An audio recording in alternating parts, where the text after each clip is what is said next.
What's up, baby? Hey, shout out to Lyrical Legends, Mingo Tha Flowfiend. We done tapped in 191. So you know what the fuck that means. Prices just went up.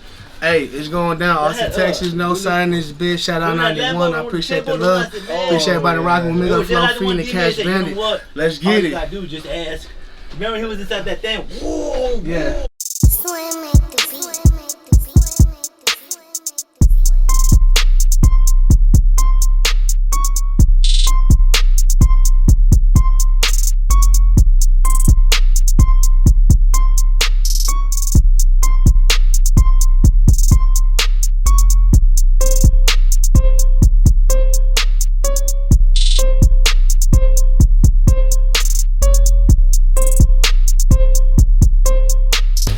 Hey, I'm Mingo Tha Flowfiend.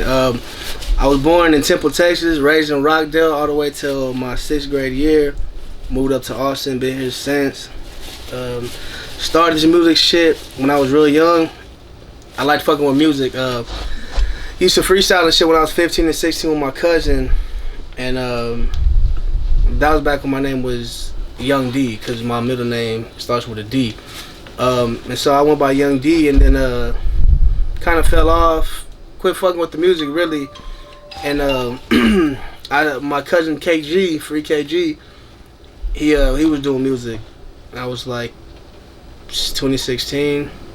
He started doing music and hit me up one day about a song, so I went and did it, and after that, shit, it was a wrap. I started fucking with it more. Finally started investing in my music, taking it a lot more serious. Well, you know, when I first did it, like, you know, a lot of people laugh, like, ah, nigga, you don't rap, you know, shit people do. And at first it bothered me, but, you know, so I was like, man, fuck that, like, motherfuckers just clowning this shit, whatever.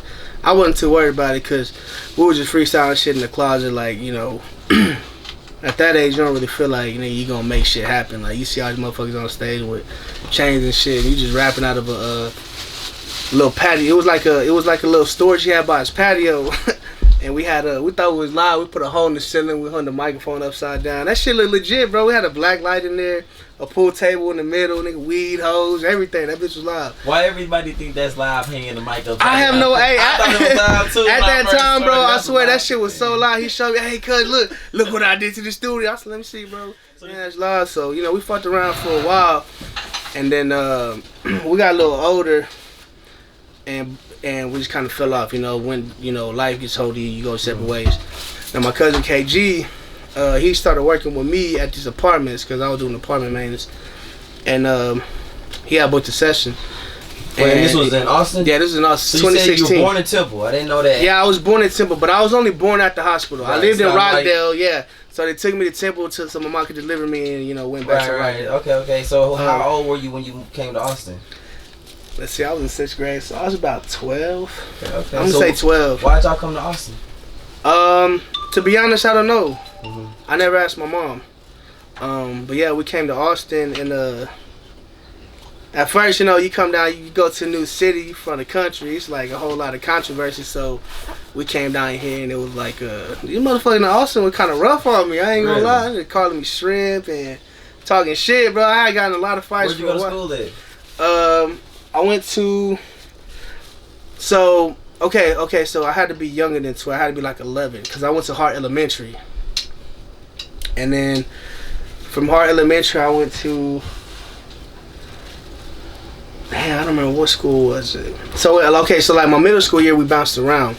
So I was at a Pflugerville school, Westview Middle School, and I went to Elgin for a little bit, and then we even moved to Alabama. Really? That was the worst shit ever in my life, because in Alabama, this town we moved into, there was one Mexican in the school, and that was me, bro.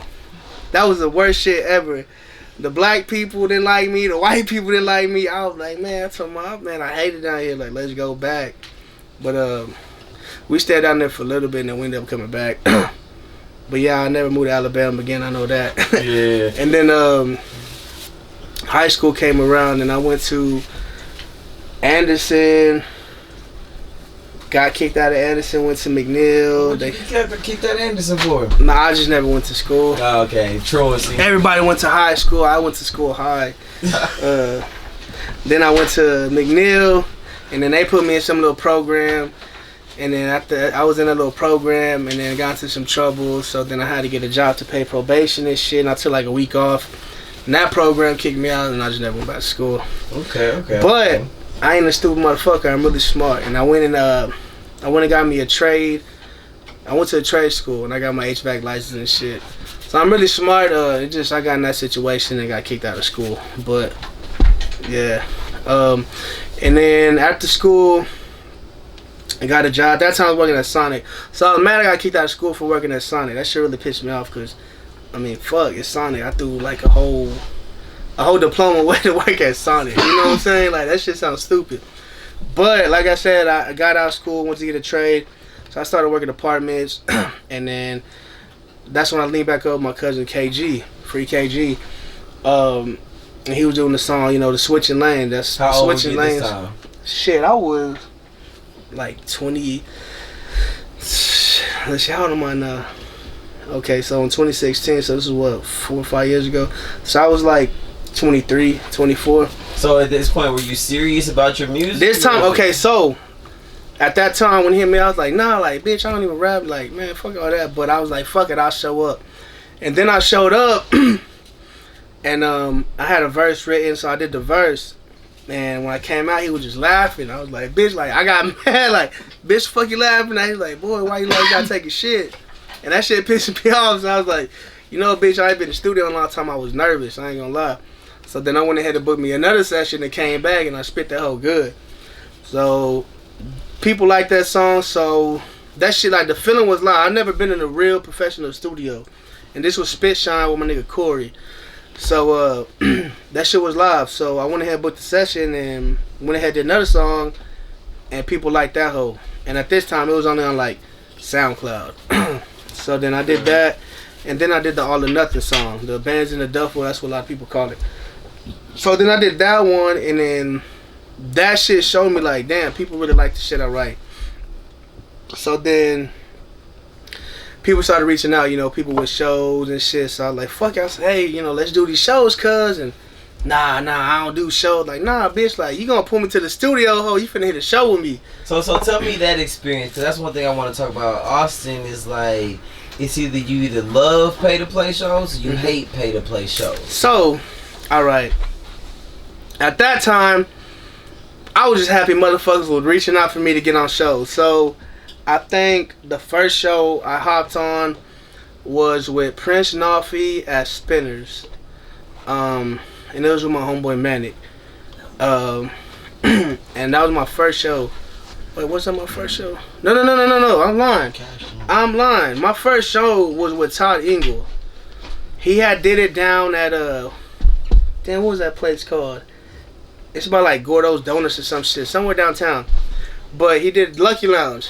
I went out there and did it, and I performed my songs. And at that time, I just think you get there, you rap your songs and shit, it's good. Well, that was my first show. My first show was there, and that showed me like, nah, bro, like, you gotta get up here, you gotta, work.